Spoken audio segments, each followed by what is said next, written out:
తిరుమల లడ్డూ వివాదం చిన్నజీయర్ స్వామి వ్యాఖ్యలపై స్వామి శ్రీనివాసానంద సరస్వతి విశాఖ నుంచి మాట్లాడుతున్నారు. ఇప్పుడు లైవ్ చూద్దాం. భక్తులు ఆ లడ్డూల్ని ప్రసాదం ఇంటికి తీసుకొని వస్తే జర్నీ అంటే ప్రయాణంలోనే అవి విరిగిపోయేవి, ముక్కలైపోతుండేవి. ఇంతకు పూర్వం ఎప్పుడు కూడా లడ్డూ ప్రసాదం విచ్ఛిన్నం అయిపోవడం, అవి ముక్కలుగా విడిపోవడం అనేది ఎప్పుడూ లేదు. లడ్డూ కూడా మీరు సామాన్యమైన భక్తుల్ని ఎవరినైనా అడగండి, మాకు ఏ పార్టీ మీద ఎవరిని ద్వేషించము, ఎవరిని మేము వారి మీద ఎటువంటి ప్రత్యేకంగా వారి మీద ఎటువంటి ద్వేషాలు కూడా సాధువులుగా మాకు ఉండవు.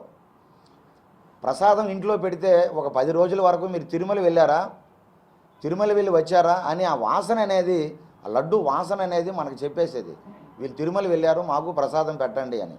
అంత పవిత్రంగా ఉండేది, అంత నాణ్యతతో ఉండేది. అటువంటి ఆ నెయ్యి వాసన కూడా చేతిలో ఆ లడ్డు పట్టుకుంటే కనీసం ఒక 2 గంటల వాసన అనేది చేతికి విడిచిపెట్టేది కాదు.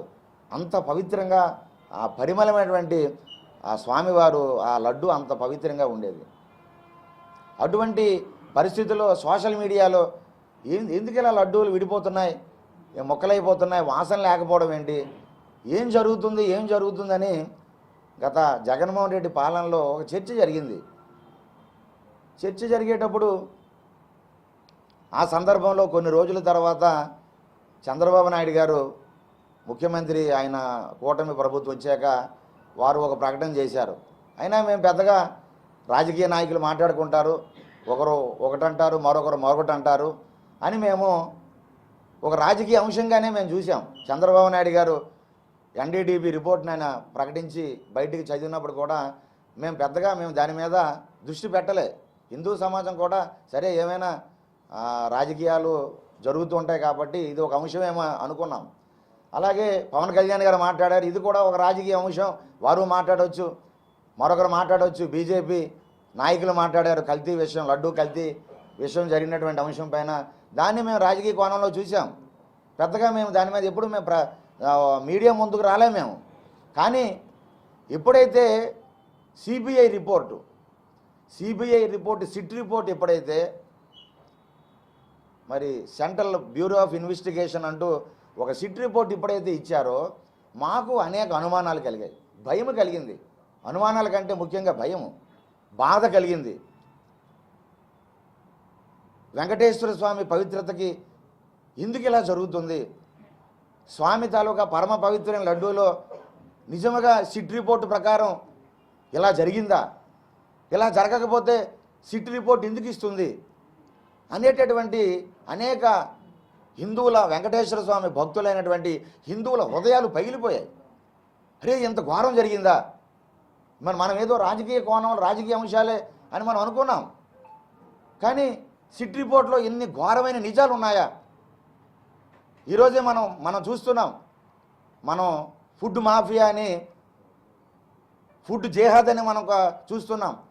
అంటే హిందువులు తినేటటువంటి చాలా పదార్థాల్లో ఒక ప్రత్యేకంగా ఒక మతస్థులు హిందువుల సంతానాన్ని తగ్గించేయాలని, హిందువుల తాలూకా పునరుత్పత్తి, వాళ్ళకి సంతానం కలగకూడదని, వారికి ఉండేటటువంటి వీర్యకణాలు నాశనం అయిపోవాలని, సంతానహీనులైపోవాలని చాలా కుట్రలు చేస్తున్నారు. ఫుడ్ మాఫియా అంటూ ఆ ఫుడ్ జేహాది అని చెప్పి అనేక రకాల డాక్టర్స్ దగ్గరికి వెళ్ళినా తినేటటువంటి తినుబండారాలు, చాక్లెట్లో రకరకాల కెమికల్స్ కలిపేస్తున్నారు.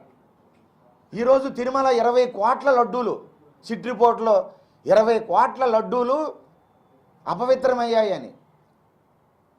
అంటే 20 కోట్ల లడ్డూలు అంటే ఒక లడ్డూని నలుగురికి పంచినా మరి 80 కోట్ల మంది ఆ ప్రసాదాన్ని తిన్నారు. అంటే తెలుగు రాష్ట్రాల్లో ఉండేవాళ్ళు, మన 2 తెలుగు రాష్ట్రాల్లో 80 కోట్ల మంది లేరే. 80 కోట్ల మంది ఎలా పంచుకుంటారంటే తినేవాళ్ళే మళ్ళీ తిని ఆ ప్రసాదాన్ని. అంటే ఇంత కెమికల్స్ కలిపినటువంటి ఫుడ్ పాయిజన్ అనేది జరిగింది.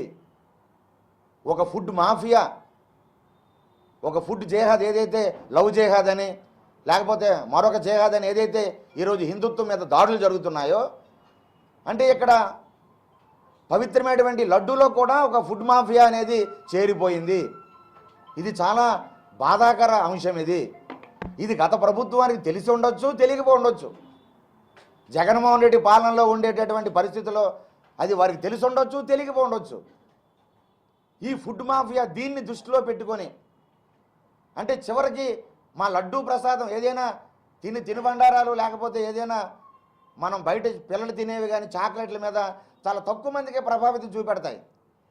కానీ పని కట్టుకొని కోట్లాది మందిని ఒకేసారి ఈ ప్రసాదంలో ఇటువంటి కెమికల్స్ కలిపేస్తే ప్రసాదం తిన్న వాళ్ళందరూ కూడా వారికి అనేక అనారోగ్య సమస్యలు కానీ శరీరంలో ఏదైతే రుగ్మతలు కానివ్వండి ఇవన్నీ కూడా కలిగితే హిందువులందరూ కూడా నిర్వీర్యం అయిపోతే, హిందువుల శక్తి నిర్వీర్యం అయిపోతే ఇది బయట నుండి ఒక కుట్ర అనేది జరుగుతున్నది అనేటటువంటి బాధలు కూడా ఈరోజు చాలామంది వ్యక్తం చేస్తూ ఉన్నారు. ఇటువంటి సందర్భంలో దయచేసి పార్టీలన్నీ కూడా దీన్ని రాజకీయ అంశాన్ని చేయొద్దని దయచేసి ఏదైతే సిట్ రిపోర్ట్ ఇచ్చిందో సిబిఐ రిపోర్ట్ ఏదైతే ఉన్నదో దాని ప్రకారం దయచేసి ప్రభుత్వాలు మీరు చట్ట ప్రకారంగా ఏమి చేయగలరో నిజంగా వెంకటేశ్వర స్వామి విడిచిపెట్టడు. చట్టం నుండి ఒకవేళ తప్పించుకున్న వెంకటేశ్వర స్వామి నుంచి ఎవరూ తప్పించుకోలేరు. ఆయన ఈ కలియుగానికే ప్రత్యక్ష దైవం. ఈ కలియుగానికి అధినాయకుడు ఆయన, నాయకులందరికీ నాయకుడు ఆయన, కలియుగ నాయకుడు వెంకట నాయక అన్నారు ఆయన్ని. కాబట్టి అటువంటి వెంకటేశ్వర స్వామి నుండి ఎవరూ తప్పించుకోలేరు. ఒక మహానాయకుడు రాజశేఖర రెడ్డి గారు ప్రజానాయకుడు, ఆయన ప్రజల తాలూకు అభిమానాన్ని పొందినటువంటి మహానాయకుడు వెంకటేశ్వర స్వామికి ఒక జీవో తీసుకొచ్చారు. ఆయన 7 కొండలు కాదు 2 కొండలు అన్నారు. ఆయనకి ఎంత శిక్ష పడింది ఒకసారి నేను గుర్తు చేస్తున్నాను. ఒక మహానాయకుడు. అలాగే వెంకటేశ్వర స్వామి ఏదైతే ఈరోజు ఏదైతే కల్తీ జరిగినదో ఈ కల్తీ అంశం మీద వెంకటేశ్వర స్వామి విడిచిపెట్టాడు. కానీ ప్రతిరోజు ఈ కల్తీ కల్తీ కల్తీ కల్తీ అంటూ దీన్ని తాత్సర్యం చేస్తూ ప్రతిరోజు కూడా వెంకటేశ్వర స్వామి కోట్లాది మంది తాలూకా భక్తులు మనసులన్నీ కూడా విరిగిపోతూ ఉన్నాయి. ఆ పవిత్రత మంట కలిసిపోతున్నది. దయచేసి మీ అందరికీ మేము అన్ని రాజకీయ పార్టీలకి మేము సవినయంగా మేము కోరుతున్నాం, ఎక్కడతో ఈ రాజకీయ అంశాన్ని మీరు ముగింపు పలకండి. వెంకటేశ్వర స్వామి లడ్డూ ప్రసాదాన్ని రాజకీయ అంశంతో మీరు రాజకీయంగా దాన్ని మాట్లాడొద్దండి. మా వెంకటేశ్వర స్వామిని బజార్కి ఏడ్చొద్దండి. ఒకవేళ సిట్ రిపోర్టు ప్రకారం ఏదైతే అన్యాయం జరిగిందని సిట్ రిపోర్ట్ ఇచ్చిందో చిత్తశుద్ధితో ఆ దోషుల్ని శిక్షించండి. ఆ దోషులకి శిక్ష వేయండి, ఎఫ్ఐఆర్లు కట్టండి, హిందూ సమాజం ముందు నిలబెట్టండి. ఇగోండి ఈ సాక్ష్యాధారాలు మాకు లభించాయి కాబట్టి వీరిపైన మేము చట్ట ప్రకారంగా ముందుకు వెళ్తున్నామని హిందువులందరికీ కూడా మీరు ఒక ప్రకటన చేయండి. అంతేగాని ప్రతిరోజు ఈ లడ్డూని రాజకీయం చేయడం, ప్రతిరోజు రాజకీయ పార్టీలు తెల్లవారి నిద్రలేచిన మొదలు రాత్రి పడుకునే వరకు వెంకటేశ్వర స్వామి వైభవాన్ని మనం చెప్పుకునే వాళ్ళం, వెంకటేశ్వర స్వామి తాలూకా లీలలు చెప్పుకునే వాళ్ళం, వెంకటేశ్వర స్వామి తాలూకా ప్రాశస్యాన్ని, ఆయన ఔన్నత్యాన్ని, ఆయన మహిమలు చెప్పుకునే వాళ్ళం. వెంకటేశ్వర స్వామి దర్శనం వెళ్ళామండి, మా జీవితంలో ఈ ఉపకారం జరిగిందండి, ఇంటికి వచ్చేసరికి మాకు శుభాలు జరిగాయండి, మాకు మేలు జరిగిందండి, మాకు అదృష్టం కలిసి వచ్చిందండి, మా మనసులో కోరికలు వెంకటేశ్వర స్వామి ఇంటికి రాకముందే మాకు తీర్చేశారని వెంకటేశ్వర స్వామి వైభవాన్ని చెప్పుకునేవారు అందరూ కూడా, వెంకటేశ్వర స్వామి గొప్పతనాన్ని ఆకలింపు చేసుకునేవారు అందరూ కూడా. కానీ ఈరోజు దురదృష్టం, మా హిందువుల దురదృష్టం, పరమ పవిత్రమైన ఏదైతే ప్రపంచ హిందువులందరికీ అంతకంటే పెద్ద దివ్యమైన క్షేత్రము ప్రపంచంలో మరొకటి లేదు.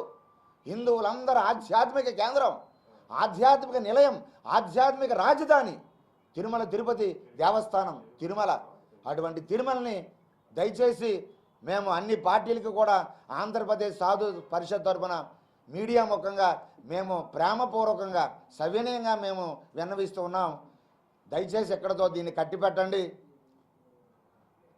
ఒకవేళ కూటమి ప్రభుత్వానికి ఆధారాలు ఉంటే వెంటనే దీన్ని తాత్సర్యం చేయకుండా, ఆలస్యం చేయకుండా, ఇప్పటికే చాలా ఆలస్యం అయిపోయింది.